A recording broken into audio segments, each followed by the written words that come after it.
Bismillahirrahmanirrahim. Assalamualaikum warahmatullahi wabarakatuh. Alhamdulillah wassalatu wassalamu ala rasulillah. La haula wa la quwata illa billah. Amma ba'd. Bagaimana cuaca hari ini? Banget ini, maksudnya ada tanda-tanda ngantuk tuh maksudnya. Tapi insya Allah sama di sini sama yang semangat, mau dingin mau panas, insya Allah tetap bergairah dan tetap semangat. Semangat betul? Alhamdulillah. Memang cuaca kadang mempengaruhi fisik, ya, dan mulai ada beberapa yang memang jadi batuk pilek. Ini lagi sebagian ada orang yang memang batuk. Mudah-mudahan siapapun yang sedang sakit Allah sembuhkan. Mudah-mudahan menjadi sehat kembali dan terus beraktivitas dengan semangat dan bermanfaat. Amin ya rabbal alamin. Bismillahirrahmanirrahim. Mari kita berselawat untuk Rasulullah Muhammad Sallallahu Alaihi Wasallam yang telah sempurna mengajarkan Islam, termasuk mengajarkan surat An-Naba, yaitu surat yang ada di awal juz 30, karena urutan dari surat dalam Al-Quran itu dari arah kanan. Maka sungguhnya surat An-Naba yang merupakan urutan pertama dari juz 30 disebut juz amma, ini mestinya surat yang kita baca khatam lebih dulu. Tapi karena kita bacanya membalik, ya, dari belakang menuju ke depan, jadi terasa bahwa surat ini seakan surat terakhir. Seharusnya kan ini adalah surat pertama dalam juz amma, tapi untuk mempermudah dari An-Nas, ya, kemudian menuju ke amma. Dan sekarang kita sudah di ayat-ayat menjelang terakhir, jadi masih menjelang. Ini ya seakan tahun baru Hijriah akan juga baru juznya, gitu, insyaallah. Nah, tinggal kita sepakati mau juz 29-nya atau mau dari awal Al-Fatihah, Al-Baqarah, kan itu nanti menjadi kesepakatan bersama, ya, biar kita memilih mana kita mengambil kitab tafsir yang bisa jadikan pedoman dalam membaca buku ini atau dalam kajian ini.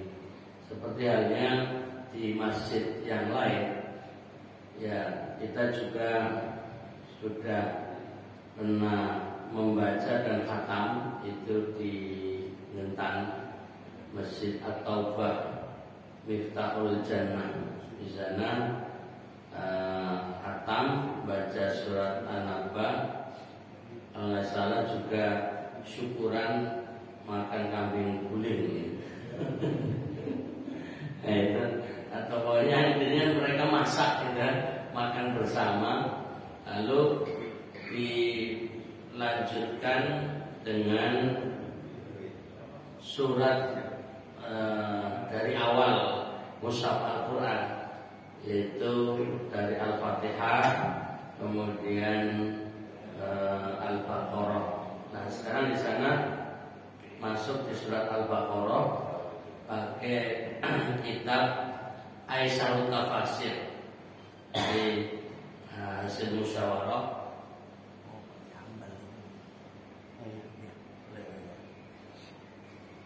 Jadi pakai kitab Aisyarut Tafasir, yaitu kitab yang ditulis oleh Syekh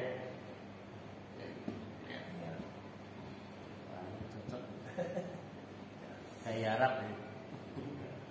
Makasih. Nanti kalau sandalnya udah ngantuk. Ya, makasih. Jadi artinya di sana sudah mulai pergantian kitab tafsir. Ini sekedar informasi sekaligus mungkin penawaran.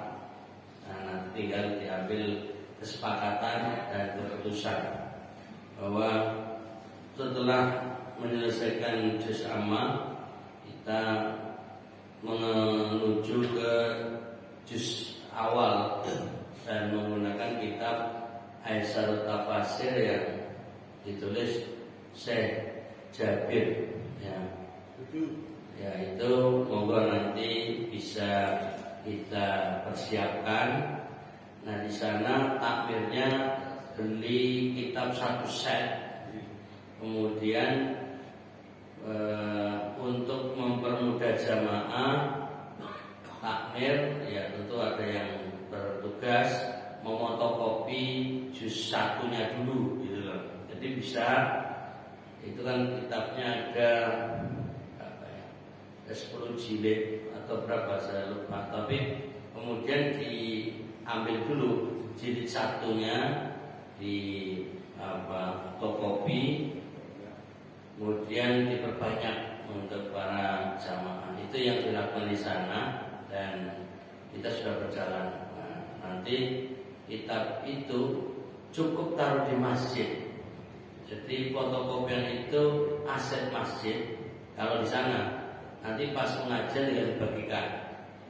Tapi kalau di sini mau punya hak pribadi berarti bawa pulang atau terserah, itu masalah teknis saja. Cuma di sana biar jamaah nanti sewaktu-waktu datang ngambil buku sudah ada di masjid, tinggal dibagikan. Itu yang dilaksanakan atau yang sudah mulai berjalan di masjid Taubah di Gentang. Jadi sekilas info persiapan menghatamkan juz amma, dan sebenarnya masih ada beberapa ayat karena dari surat An-Naba ini ada 40 ayat. Kita terakhir baca ayat yang bicara tentang tidur kemarin itu, ya. Ayat wa ja'alna naumakum subata, dan kami jadikan tidur kalian untuk istirahat. Masih ayat 9. Jadi masih ada 31 ayat. Jadi mungkin masih ada beberapa pertemuan, tapi dimohon nanti sebelum selesai panitia yang mewakili takmir ini bisa menyiapkan untuk pergantian bukunya, sehingga biar begitu habis sudah bisa berlanjut. Insyaallah, mudah-mudahan dimudahkan semua urusan. Amin. Baik, jamaah rahmatullah, kita lanjutkan membaca dari ayat 9, ya, yang lanjutan dari apa yang sudah kita baca sebelumnya sampai ayat 16. Ya, karena ini pengelompokannya, ya, pengelompokannya ini masih banyak, ya, masih banyak, tentunya belum tuntas, ya. Mungkin 2 atau 3 pertemuan lagi. A'udzu billahi minasy syaithanir rajim.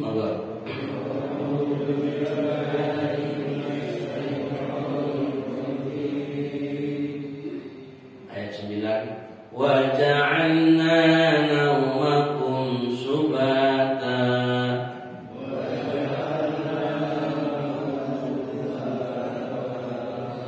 Wa ja'alna al-laila libasa.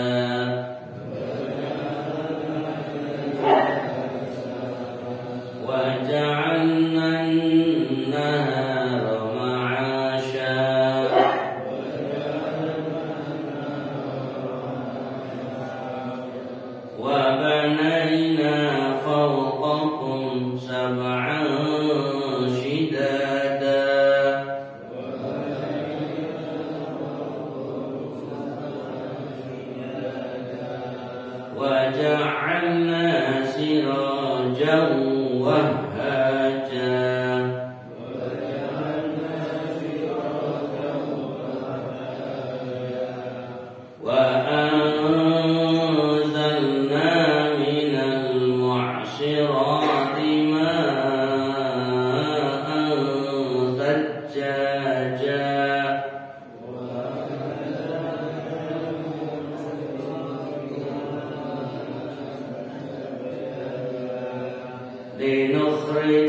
bihi habban wa nabata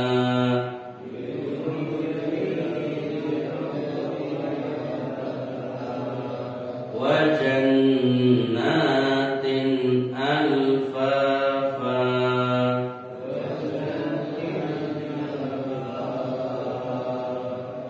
Alhamdulillah, setiap hurufnya tentu kita akan mendapatkan 10 kebaikan. Alhamdulillah, amin. Kita tidak menghitung berapa huruf yang sudah kita baca, yang jelas cukup banyak, ya, bisa jadi lebih dari 100 huruf, dan kalikan 10, kita sudah mendapatkan 1000 kebaikan dalam kesempatan kali ini. Alhamdulillah. Mudah-mudahan dengan membaca Al-Quran juga menjadi syafi'an, ya, syafi'an itu memberi syafaat atau memberi keringanan nanti ketika di hari kiamat, sehingga mempermudah hisab dan kita masuk jannah surga Allah Ta'ala. Amin. Jamaah rahmatullah, sedikit demi sedikit mari kita baca dulu terjemahannya.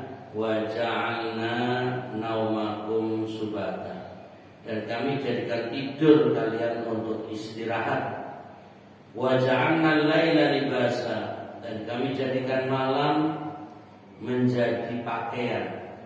Wa ja'alna an-nahara ma'asya, dan kami jadikan siang untuk mencari penghidupan. Wa banaina fawqakum sab'an shidada, dan kami ciptakan di atas kalian 7 buah langit yang kokoh. Wa ja'alna sirajan wahaja, dan kami jadikan pelita yang amat terang, matahari. Wa anzalna minal mu'sirati ma'an thajjaja, dan kami turunkan air yang banyak tercurah dari awan.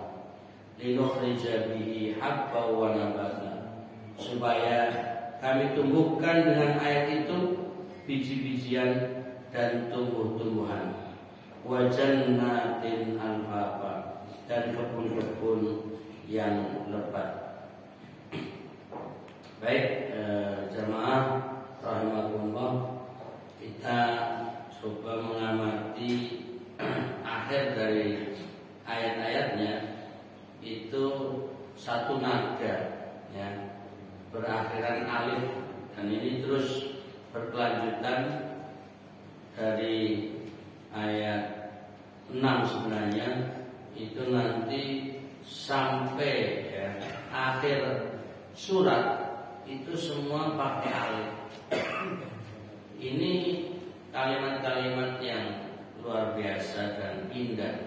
Dari sisi redaksi itu sudah penuh dengan makna yang indah. Kemudian dari sisi isi, ya, ayat-ayatnya ini betul-betul sejalan dengan apa yang terjadi pada alam semesta ini.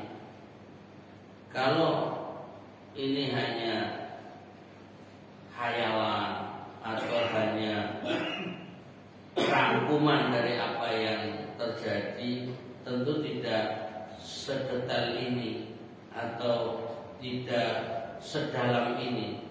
Karena sebagian orang, bahkan banyak orang kafir yang menganggap ayat-ayat Al-Quran hanyalah tulisan Muhammad. Ini yang mereka yakini. Berbeda dengan kita, bahwa Al-Quran ini wahyu. Al-Quran ini betul-betul kalamullah, firman Allah.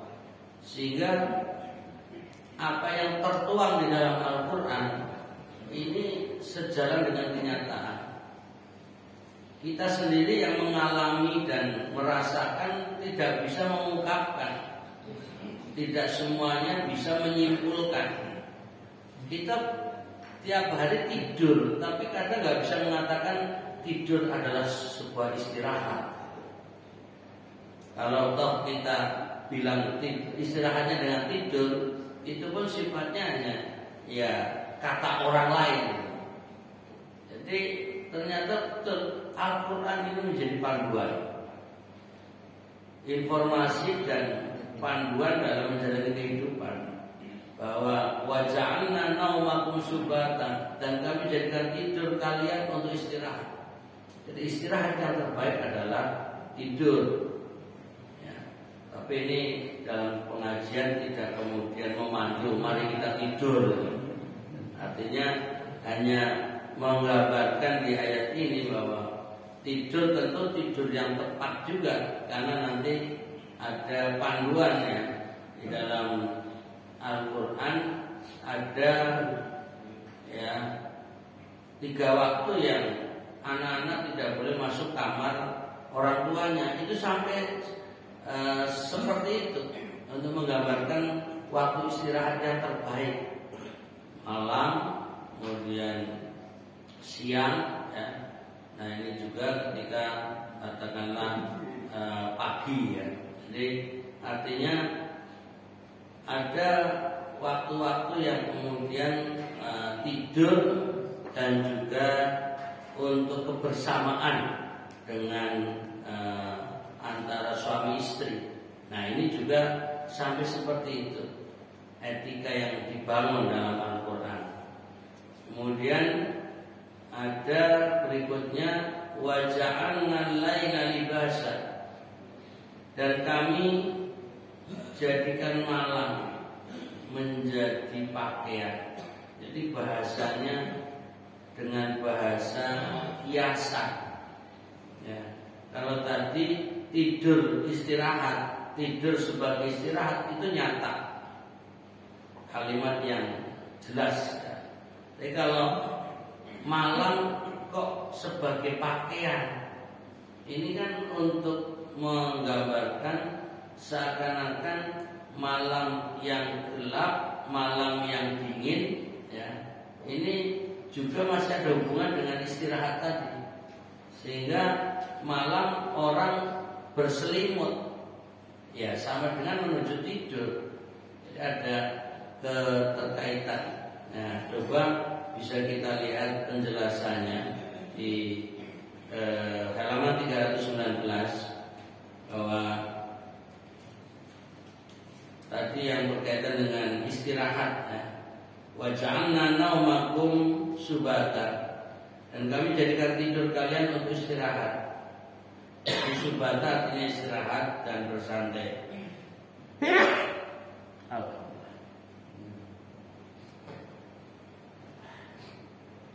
Tidur merupakan tanda-tanda yang menunjukkan kepada kekuasaan ya, yang Maha Pencipta.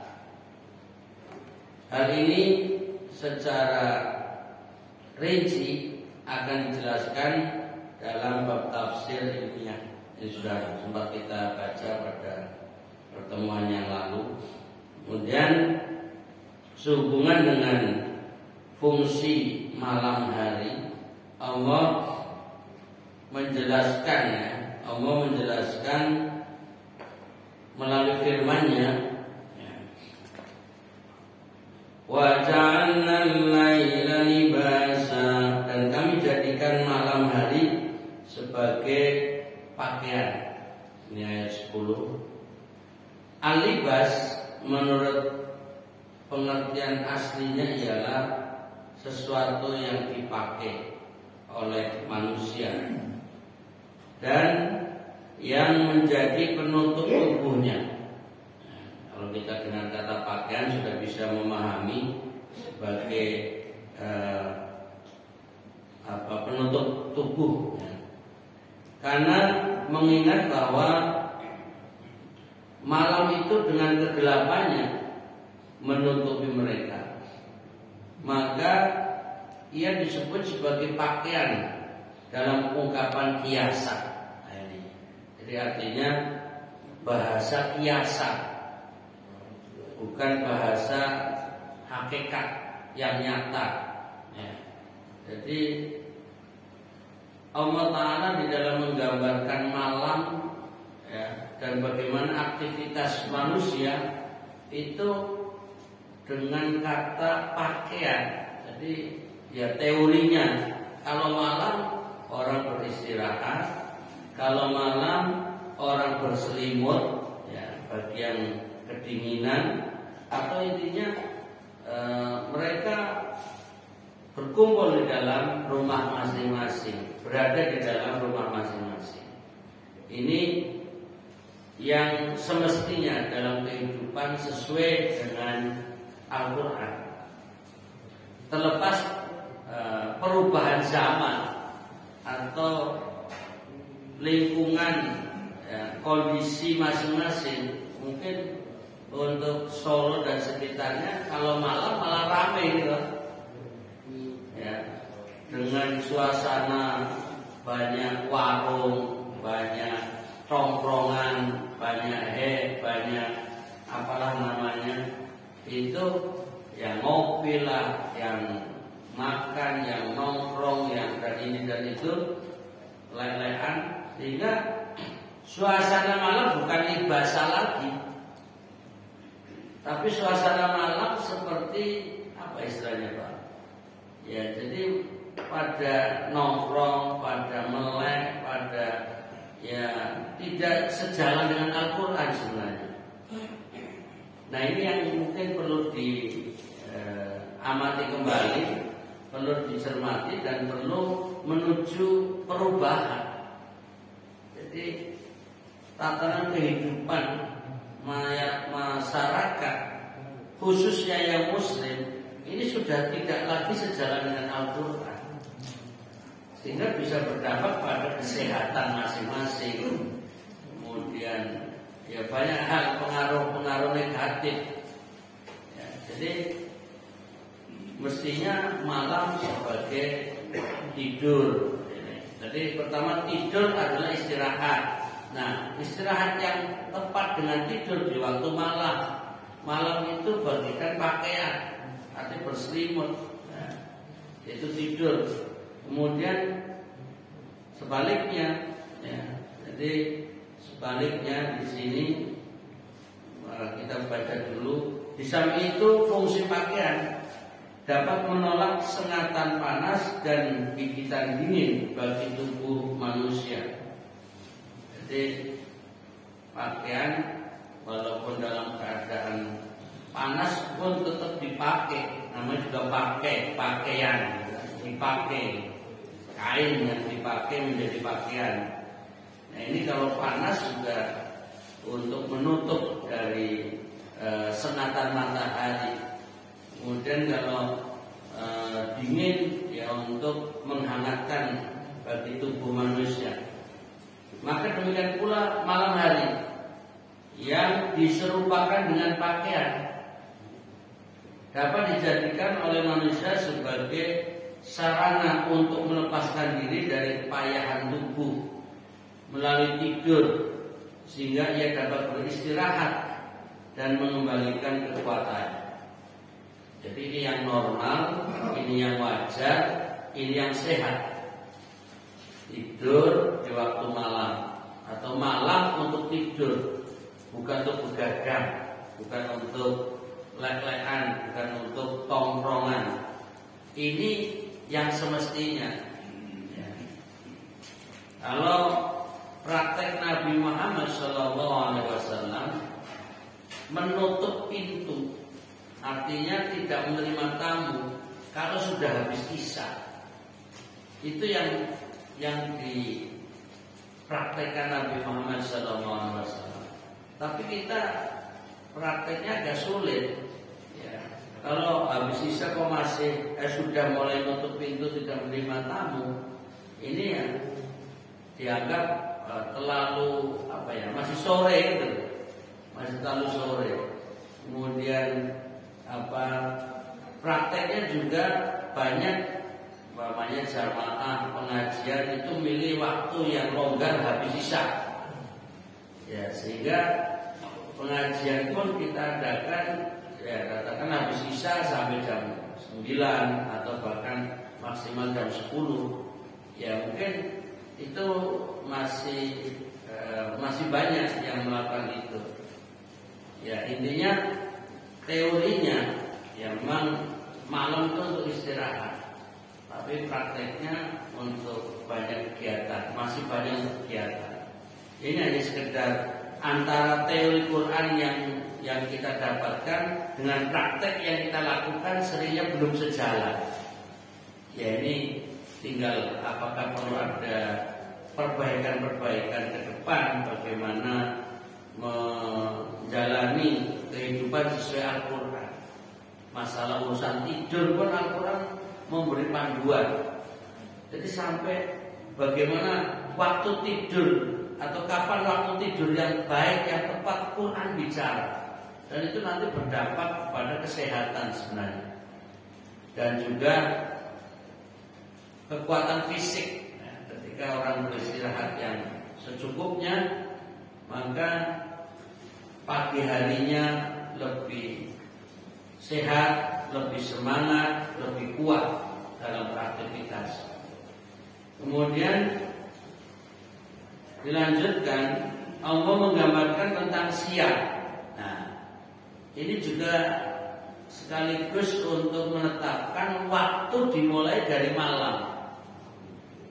Walaupun kita juga tidak bisa melepas diri, kenapa tidur, kenapa malam menjadi tempat istirahat, karena harus aktivitas siang. Tapi dalam Al-Quran ini memberi isyarat bicara malam dulu. Kalau logika kita siang dan malam, jadi mendahulukan waktu siang. Lalu karena beraktivitas yang padat, lelah, maka istirahatnya malam. Sehingga urutannya siang dan malam. Dan itu yang kita gunakan dalam perhitungan waktu yang biasa kita jalani. Tapi dalam Al-Quran malah tidak demikian. Tidak seperti yang kita hitung, tidak seperti yang kita lakukan. Tapi dalam Al-Quran yang namanya waktu dimulai dari malam, yaitu mulai malam itu saat matahari terbenam, yaitu maghrib. Karena arti maghrib itu terbenam, tenggelam. Nah, waktu dihitung mulai maghrib, kemudian nanti siangnya, seperti sekarang kita ini pagi, subuh, siang, ini masuk dari waktu malam itu. Jadi kalau kalender dalam Islam teorinya, umpamanya sekarang tahun berapa? 21 ya. Itu mulai maghrib itu sudah 21 ya. Atau kalender Hijriah sekarang kan mulai dari hari Rabu, Kamis, Jumat, tanggal 3. Itu 3 Muharram ya. Itu mulai maghrib, kemudian siang ini tanggal 3 juga. Begitu maghrib sudah tanggal 4. Demikian pula kalau matahari, karena kita menggunakan kalender matahari Syamsiah, katakan sekarang tanggal 21 Juli 2023 itu menghitungnya sejak maghrib. Maghrib itu sudah tanggal 21. Tapi dalam praktek hitungan kita adalah jam 12 malam. Jadi ya ada perbedaan antara bagaimana Al-Quran menggambarkan waktu dengan hitungan yang kita ikuti atau yang kita praktekkan. Karena ada jam 00 itu, sehingga pergantian waktu bagi mayoritas kita dari jam 00 itu. Tapi kalau Al-Quran itu cara menghitungnya itu dengan adanya peredaran matahari, ada peredaran bulan. Ini menjadi alat untuk menghitung waktu. Kalau kita itu menggunakan jam, jadi waktu kita hasil buatan manusia. Tapi kalau Allah dalam menghitung matahari terbenam itu jadi malam gelap, dan itu adalah awal waktu. Kemudian ketemu matahari terbit, ya, itu fajar, baru persiapan terbit itu subuh. Kemudian nanti mulai terbit matahari lalu agak terang itu waktu duha. Nah, kemudian semakin siang, dan ini adalah bagian daripada hitungan waktu malam. Ya, ini masalah bagaimana menghitung waktu. Ya, ini tentunya kembali kepada cara menghitung kalender. Ya, kalau kalender yang berdasarkan Islam, baik itu yang Hijriah maupun yang Syamsiah, itu hitungannya dari maghrib, ya, ketemu maghrib. Terlepas kenyataannya dalam praktek kita itu jam pergantian waktu tahun baru 00 gitu. Yaitu sebenarnya tidak sejalan dengan Al-Quran. Kemudian digambarkan tentang siang, ya. Wa ja'alna an-nahara ma'asha, dan kami jadikan siang untuk mencari penghidupan. Nah, ini Al-Quran juga memberi gambaran bahwa aktivitas manusia, ya, untuk mencari ma'asya, kehidupan, ya, ini di waktu siang. Ini yang normal. Yang normal adalah di waktu siang. Nah, Allah telah menjadikan siang hari sebagai waktu untuk bergerak dan berupaya mencari rezeki. Keadaan sini berganti, yang terus-menerus dalam kehidupan manusia ini, yaitu malam hari dipakai untuk istirahat dari kecapean kerja, dan siang hari digunakan untuk berkreasi, bekerja, dan mencari sumber-sumber rezeki. Di dalam hal tersebut benar-benar terdapat tanda-tanda kekuasaan Tuhan yang telah menciptakan alam semesta dengan tatanan yang teratur rapi dan tak pernah mengalami kekacauan. Jadi peredaran matahari, peredaran bulan itu sudah betul-betul tertib dan sepanjang masa sampai Allah menghendaki yang lain. Nah, kita hanya numpang sesaat. Jadi peredaran alam semesta ini sudah ada, kita belum ada. Kemudian matahari berputar, bulan berputar, kita ada. Kemudian pada waktunya kita tiada, matahari dan bulan tetap berputar sebagaimana mestinya. Jadi kita hanya sesaat mengikuti peredaran matahari, melihat peredaran bulan, hanya tidak lebih dari 100 tahun. Sementara matahari dan bulan sudah ribuan bahkan jutaan tahun berjalan. Nah, ini tentu untuk mengingat, ya, bahwa hakikatnya alam semesta ini memberi tanda-tanda kekuasaan Allah dan menjadi penyebab keimanan.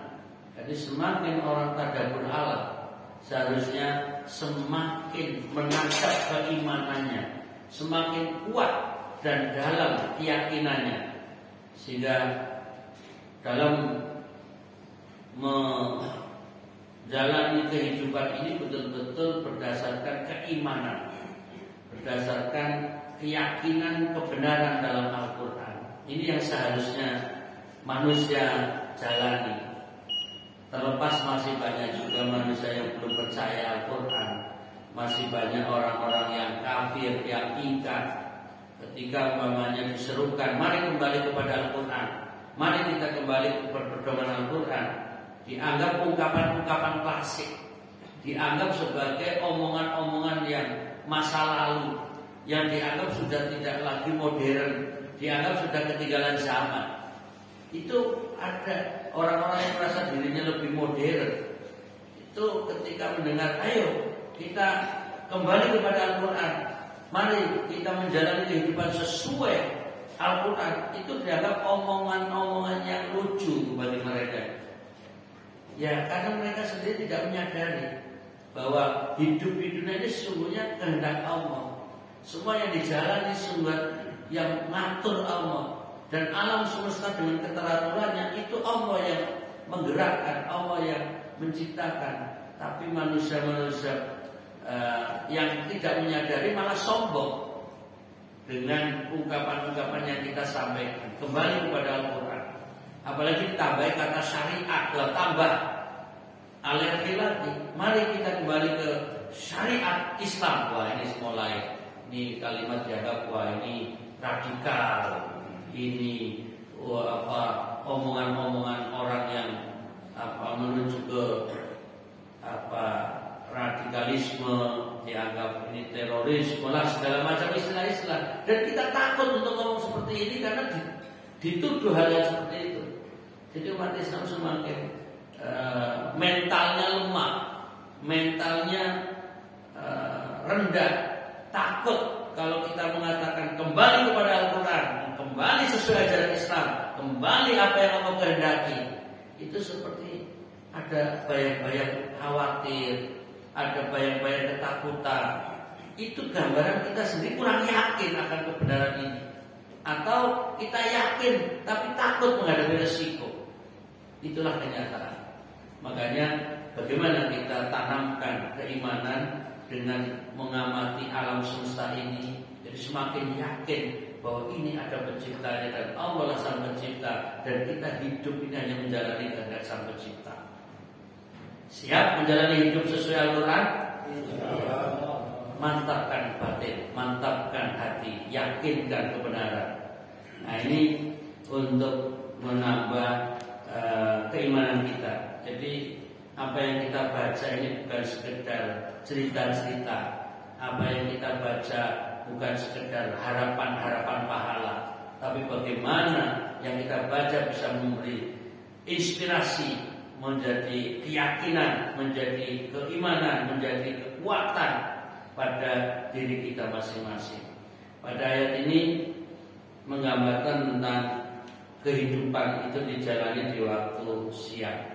Kemudian lebih dahsyat lagi ketika Allah menggambarkan wa banaina fawqakum sab'an shidada, dan kami telah bangun di atas kalian 7 buah langit yang kokoh.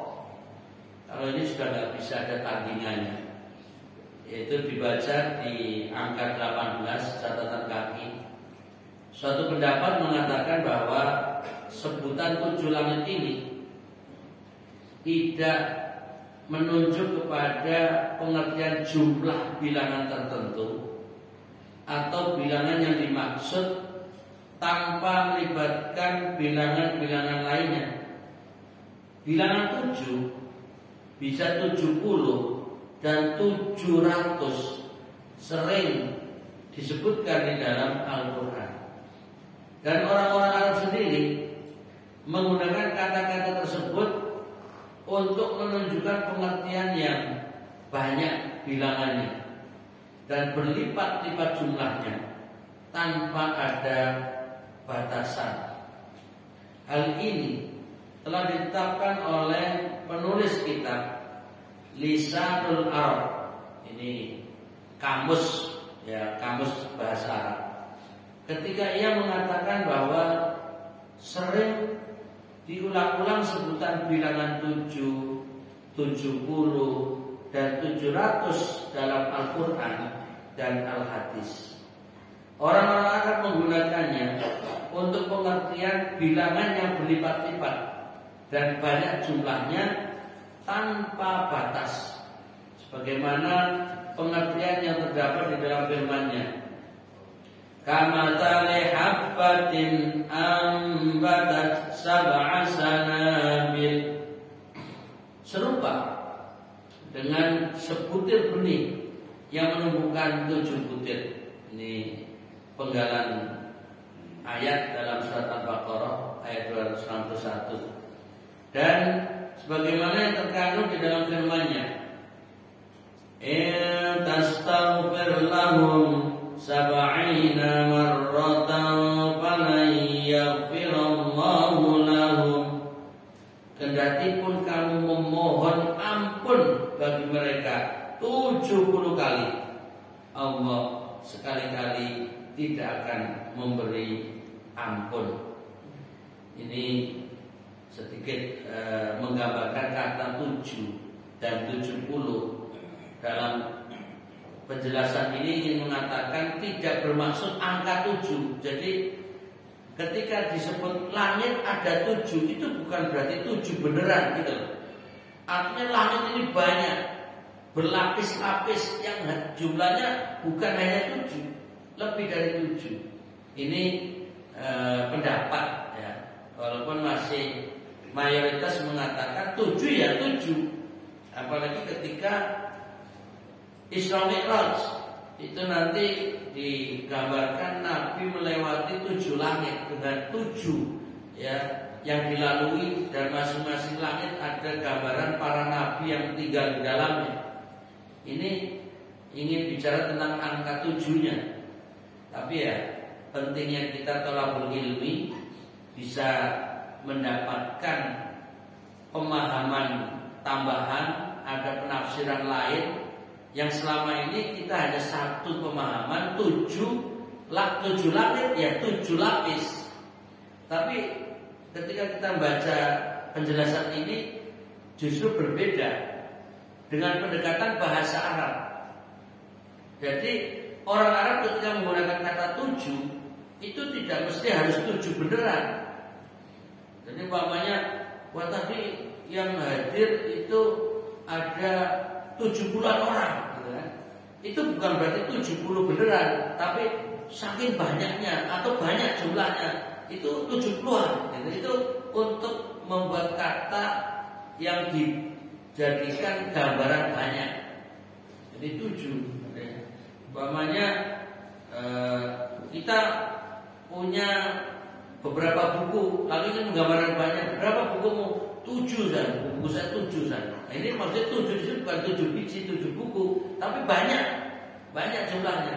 Nah ini istilah-istilah itu dipakai dalam bahasa Arab sehingga ingin menafsirkan wa banaina fawqakum sab'an shidada, dan kami telah bangun di atas kalian 7 buah langit.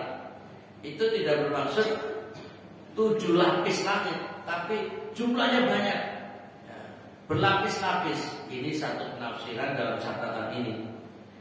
Kemudian tadi surat At-Taubah ayat 80, sekedar tambahan sisipan, ada beberapa orang yang meninggal, wafat, lalu keluarganya menginginkan orang yang meninggal ini betul-betul nantinya diampuni Allah, sehingga meminta orang yang siap ya, orang yang siap membacakan tahlil atau semacam doa selama 40 hari. 40 hari sehingga betul-betul dilakukan ya. Tapi dalam ayat ini ingin menggambarkan bukan hanya 40 hari, 70 kali sekalipun ya, itu tidak akan diampuni kalau memang dia syirik, kafir ya, tidak iman kepada Allah, mau dimintai ampun tidak akan pernah diampuni. Ini untuk menggambarkan sab'in 70 itu bukan 70 kali saja, tapi lebih dari 70 kali, sebanyak apapun tidak akan pernah diampuni. Jadi kalau orang meninggal dalam keadaan kafir, orang meninggal dalam keadaan syirik, itu sudah cara apapun untuk mendapatkan ampunan sudah tertutup. Maka bagi kita yang masih hidup ya, mari kita harus menjadi orang yang bertauhid. Mari kita kumpulkan bekal amal soleh dengan sebanyak mungkin, sehingga tidak hanya mengandalkan nanti kalau kita mati kepada orang yang masih hidup. Jadi kita bawa bekal sendiri. Terlepas orang-orang yang hidup yang kita tinggalkan mendoakan kita dan memberi manfaat, itu alhamdulillah. Tapi jangan mengandalkan nanti saja kalau aku mati juga didoakan orang gitu. Dah nanti pesan sama keluarga untuk membacakan doa, bacakan ini dan itu biar nanti Allah mengampuni. Kalau banyak kan mesti ada yang dikabulkan doanya. Terlalu pede dengan memesan dan dengan merasa punya modal ya untuk bisa dapat ampunan. Padahal di sini ayatnya menegaskan, kendati pun kamu memohon ampun, intastaghfir lahum sab'ina marrah, bagi mereka 70 kali, falan. Jadi kata dalam bahasa Arab, lan itu sekali-kali tidak. Ya. Allah sekali-kali tidak akan falayaghfirallahu lahum, tidak akan memberi ampun. Ini sisi yang lain dari sisi ayat ini. Satu, kata 70 atau kata 7 itu hanya untuk istilah menunjukkan makna banyak. Tapi sekaligus dalam ayat ini, orang yang berdosa, orang yang kafir, orang yang musyrik, mati dalam keadaan kafir, mati dalam keadaan syirik, maka walaupun dimintai ampun 70 kali, itu artinya sebanyak apapun tidak akan diampuni Allah. Na'udzubillahi min dzalik, dari su'ul khatimah. Wala tamutunna illa wa antum muslimun. Janganlah mati kecuali dalam keadaan Islam, artinya dalam keadaan tauhid. La ilaha illallah. Mudah-mudahan tidak husnul khatimah. Waktu kurang 2 menit ya. Sedikit kita tambahkan lagi. Al-Azhari dalam komentarnya sehubungan dengan penafsiran ayat ini telah mengatakan, bilangan yang terdapat di dalam ayat ini menunjukkan banyak dan berlipat-lipat, bukan menunjukkan pengertian yang terbatas.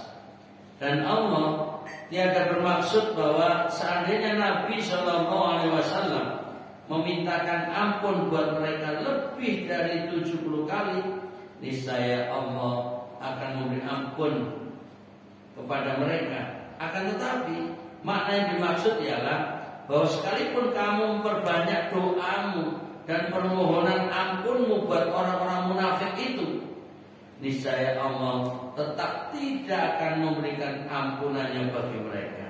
Masyaallah, ini ayat kaitannya dengan orang munafik. Nah, ini kalau kita kembangkan terlalu banyak dan luas. Nah, intinya fokus pada kata 70, yaitu dikaitkan dengan kata 7. Jadi yang populer kata 7 ya langit 7 lapis ya. Tapi ini tambahan, ada pemahaman angka 7 tidak membatasi jumlah langit, tapi untuk menggambarkan langit itu berlapis-lapis ya. Dan kita sendiri jangankan sampai ratusan lapis, 7 lapis pun tidak mungkin melewati saat ini. Baru lapis 1 pun tidak pernah mencapai. Jadi ketika kita naik pesawat umpamanya, kita hanya bisa melewati awan-awan. Awan pun berlapis-lapis. Ada awan yang tipis, ada yang medium, agak tebal, kemudian agak tebal lagi kayak salju ya. Itu baru awan saja. Ya, untuk menembus butuh penerbangan yang cukup tinggi, dan pesawat umpamanya melewati awan yang tebal pun akan berbahaya. Nah, itu baru di bawah langit, belum sampai ke langit. Ini untuk menggambarkan betapa tingginya langit. Kalau sudah seperti itu, kita harusnya menyadari betapa Allah Maha Tinggi, betapa Allah Maha Besar menciptakan alam semesta ini. Kemudian lanjut sedikit, sab'an berarti 7 langit. Syiddadan bentuk jamak dari lafal syadidah, artinya rapi dan kokoh bangunannya, yang tidak terpengaruh oleh berlalunya zaman, kecuali hanya Allah sajalah yang mengetahui saat berakhirnya. Demikian dari ayat-ayat yang kita baca, ternyata ya baru sampai ayat 12. Kita tadi baca sampai ayat 16 saja. Kita baru selesai pada ayat 12. Ya, insya Allah kita bisa lanjutkan pada pertemuan-pertemuan yang akan datang. Ya, kita tidak mengejar harus segera hatam ya, tapi hanya persiapan menuju hatam. Mudah-mudahan panjang umur, sehat walafiat, tetap semangat. Jumpa lagi pada pertemuan-pertemuan yang akan datang. Amin ya rabbal alamin. Akhir kalam, mohon maaf lahir batin. Aku qouli hadza astaghfirullah wa lakum.